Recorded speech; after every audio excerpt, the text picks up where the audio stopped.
Hey everybody, I just finished another book in the original Goosebumps series. This is Don't Go to Sleep, number 54.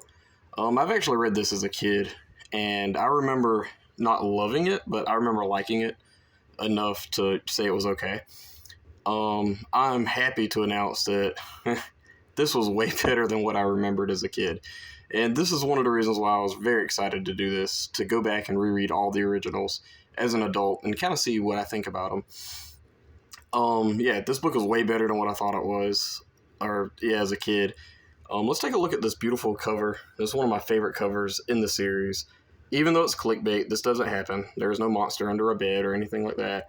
But this is a gorgeous cover. Really awesome. And I'm so blessed to have a hardcover copy that I got from a good friend of mine when I was a kid. But yeah, speaking of good friends, this is a buddy read with a good friend of mine. Last month we done the Cuckoo Clock of Doom, which is what started this. It was the one that I picked. This month she picked Don't Go to Sleep, and she was very nice enough to pick this because, fun fact, this is actually my mom's favorite Goosebumps book. She's read a few, when I was a kid, and she still talks about this book to this day. She tells me, I really like the one where they change into different things when the kid goes to sleep. So, this is this one. But yeah, and this was a Mother's Day, themed reading month. So, and this book is very, very much, very strong on the mom power stuff. And yeah, like towards the end, this book got really, really cute. Like, it's like really sweet, and I didn't expect it. But yeah, the story itself is about Matt. He is one of three kids living with his mom. His dad passed away. I can't remember exactly how recently it was or whatever, but his dad passed away, and his mom's working like two jobs, taking care of three kids. And he wakes up one morning, and he's in his room. It's really cramped, and there's like an action figure falls and hits him on the head. He gets up, goes into the living room or kitchen or whatever, and his siblings, Paula and Greg, are just like bullying him and making fun of him, calling him geek and different things like that. And, Matt just wants to change. He just wants to have a normal childhood, different things like that. So he asks his mom, can he go to sleep in the guest bedroom? Because it's bigger, She says no, you have to sleep in your room or whatever. So that night he sneaks off and he goes to sleep in the guest bedroom. And this is where the story gets kind of scary. First off, I want to say one of the biggest positives for this was the pacing. I think R.L. Stine done a terrific job with starting off really, really with the slow changes and then building up. And one of my favorite scenes is in this book, and yeah, we'll get there. So when he wakes up the next morning, he discovers that he's like a 16-year-old kid in high school. So he goes to school, completely lost. He doesn't know what's going on. Why is he old and stuff? And he goes into school or whatever, and they're trying to teach him like algebra, and he doesn't know any of this stuff.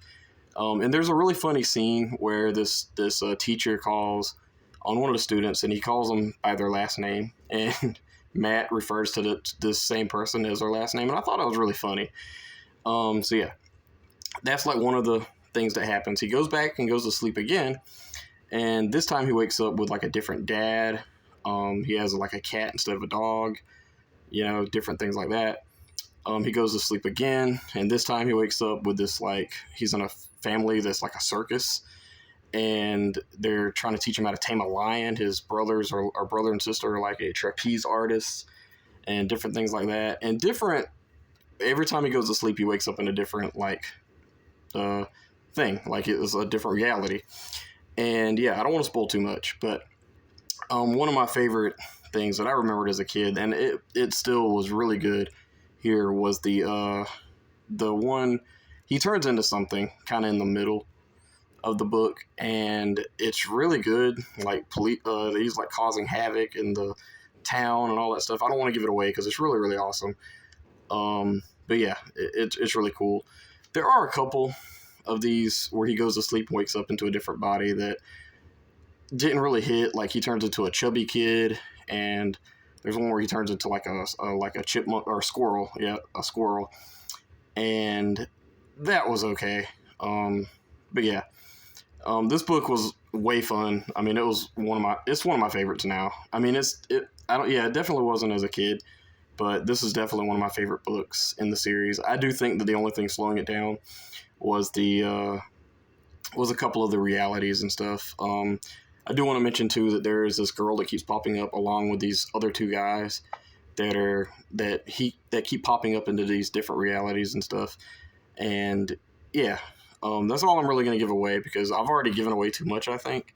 But this is definitely a book that you guys should check out. Please give it a read. You have my word for it. This is one of the better ones. It has been reprinted, I believe, in like the newer 2008-ish reprints. So this isn't a really, really hard book to find. I got like 3 copies of this book. But yeah, this was, like I said, this was a Mother's Day themed reading month. And I really enjoyed, and I love the fact because it's also one of my friend's birthdays, and towards the end of the book, it's Matt's birthday. And I love like little coincidences like that. Really awesome.